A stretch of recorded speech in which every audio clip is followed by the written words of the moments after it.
Hey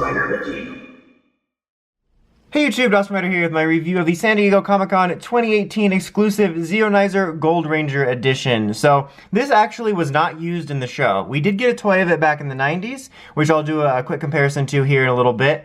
But yeah, we did not use it in the show. He basically just used like the power staff, or just like in the morphing sequence, like his fists just glowing. They did use it in O-Ranger though, so I think it's kind of a good exclusive. Like, it's kind of something neat the huge Gold Ranger fans can appreciate, but it's something that a lot of people might not necessarily be too, peeved missing out on because they don't want to pay the prices. But anyway, I'm going to start real quick with the box just because it is kind of a neat collector's packaging. I do kind of miss when they tried to do, like, the retro packaging based on the old style, but I think this looks sleek. Nice shot of the Gold Ranger right there. I like the sort of mystique of the fog and the symbol there. You got his insignia right there, which is really neat. It just seems really official. And then on the back here, you have the classic story. It conveniently doesn't mention that, these never existed in the show, just kind of gives a generic description for the Zeonizers, talks about the features.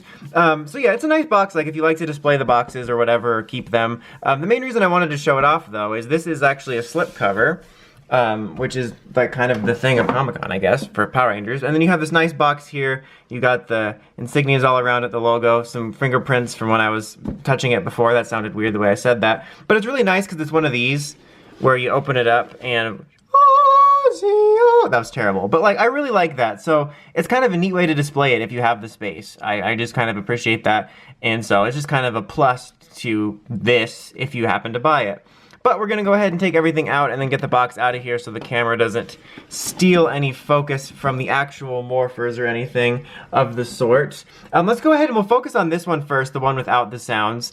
I'm going to pull the comparison in here in a second, but I'll just say they're not as different as you'd expect from the originals, kind of like with the standard Zeonizer, but it definitely looks nice. This sort of gold plating is like right on the edge between that kind of chrome paint that looks cheap, but also looks really impressive, like, wow, this is gold. Press that up, that's gonna pop up. You have the nicer straps here than the old ones.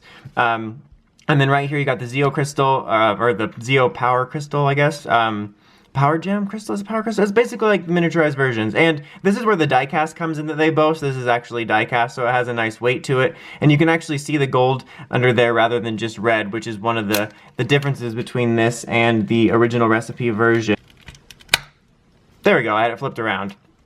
Okay, so yeah, there you have that. It does look very nice. Let's go ahead and pull in, here is the original 90s version. You can see there's definitely a difference. There is a much higher quality gold. The difference here, you can see these little sort of, this like pattern, this texture right here that this doesn't have. It's very reminiscent of some of the stuff that was on like the gold power staff. And like right here you can see this is all red, whereas this is gold, but they're the same like basic size and stuff like that. So there is definitely a difference. I would say for me, I noticed more of a difference than I noticed with the regular Zeonizer. And like obviously the back there is just straight up black, whereas this is full around gold. And then you have the cheaper straps compared to the sort of nicer straps you have going on here. And neither of them have sounds, which you probably already knew. Alright, now here is the main event here. This one houses all the electronics. It does look really nice as well. It's definitely like, I love gold again. But one of the main differences between this and the original, which I'll get to in a second, is, you can see the gold LED color light there rather than the red, which is kind of more, gives the gold theme more goldness, to use a lot of big words. Also, the super nice strap compared to the old ones. But yeah, so this has basically like a slightly altered version of the Zeonizer sounds. You do have all the Zeo Ranger 1, 2, 3 sounds, and then you have the sort of action-y sounds, but then you do have specific sounds for the Gold Ranger. So there's an on-off switch right under here. So let's go ahead and start.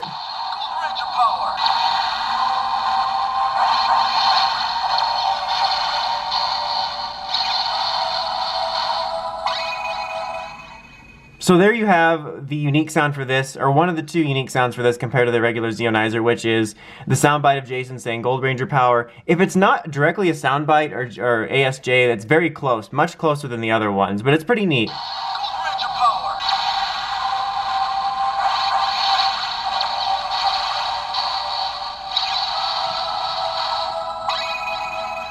Alright, and the next one is going to take us in to that, and then it's going to play the Gold Ranger theme. I'm just going to play a small snippet of it just to avoid any copyright flagging or whatever.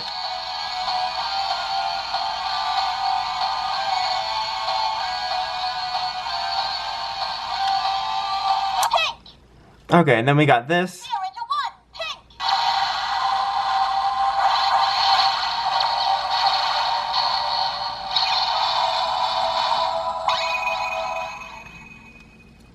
Yellow. Zeonzer 2, yellow. So you can see the same ones from the Zeonizer.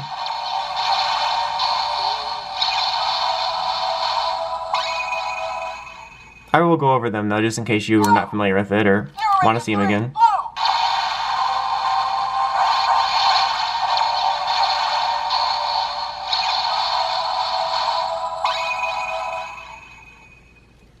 Green. Zeonzer 4, green. That doesn't even sound like Adam remotely.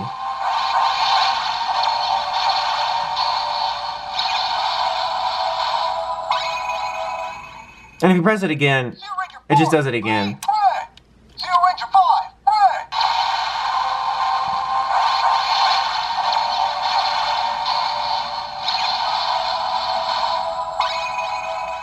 And like holding this down does nothing for that. And that is for Gold Ranger, and that is the sort of action-y punch sound you get from the motion control. Alright, now we'll do a comparison. At some point when I'm doing this comparison, it will go off with the standby noise, which is basically the classic noise from this, the 90s version. So you will get, that's the only sound this makes. And you'll get a version of that probably at some point during this comparison. So you can see the comparison here. Honestly, the only thing that truly stands out to me, like hugely, is the fact that you have the red LED here. So like this is more blanket golden. The gold is definitely stronger on this. You can definitely tell that. But like when I first, you know, pulled it out of the box and looked at them side by side, the light was the main thing that I noticed. But it's definitely a stronger coat. But you can see it's like the same size, you know, a lot of sameness going on. Like I said, the straps are different. Oh, damn it, it's gonna delay the standby sound, there we go. I almost said the sound boy. That's like a weird Game Boy thing from another Earth. And like this, you can see this like die cast looks a lot better than this, but oh my god, I'm just gonna have to let it sit there to do the noise. But yeah, that's the main differences there with that, the fact that that's its only noise. But let's set that down and wait for the standby noise to go off while I just prattle on. But yeah, like, so the differences, I would say I did notice more differences aesthetically and whatnot than I did with the regular Zeonizer when I compared them, with the exception of the fact that, you know, my old 90s Zeonizer was kind of scuffed up. But in the case of this 90s one, you know, I got it in really nice condition. And so this is kind of a tough recommendation because it's definitely an improvement. It looks nicer, you got more sounds. I really do appreciate the actual, like, really close sounding, if not the exact same sound of Jason from the show. But I'll just say that if you don't have any gold Zeonizer and these sounds aren't too huge to you, I could say go for one or the other. Like, yes, there are differences between these two versions, but if you happen to find this for like half price and, you know, you don't care so much about, you know, the one Jason sound and the other Robot Rangers, then I could say that the old one honestly is sufficient. Like, I'm still really happy with my old one just for... There it is, just for like a display piece. So the reason I just ramble on about that is because they can both be kind of expensive. Before this came out, the gold Zeonizer, when I got it, was actually kind of rare to find, but now when I see it around on eBay, it's kind of expensive, so they're both going to be expensive, and so I can recommend either one if you don't have one, but if you can get a better price on the old one, I would go for that, or if you already have the old one, unless you're a huge Gold Ranger completist or a King Ranger fan, then I think you'll be fine sticking with your old one. Not that this is bad by any means, I really do enjoy it, but I just, you know, don't think it's worth me overly recommending the amount of money you'd have to spend on it. Anyway, that's about it. Until next time, don't forget to like, comment, subscribe, and climb the steps and ring that bell so you can get the notifications for all my videos. Dawson Ryder, signing out.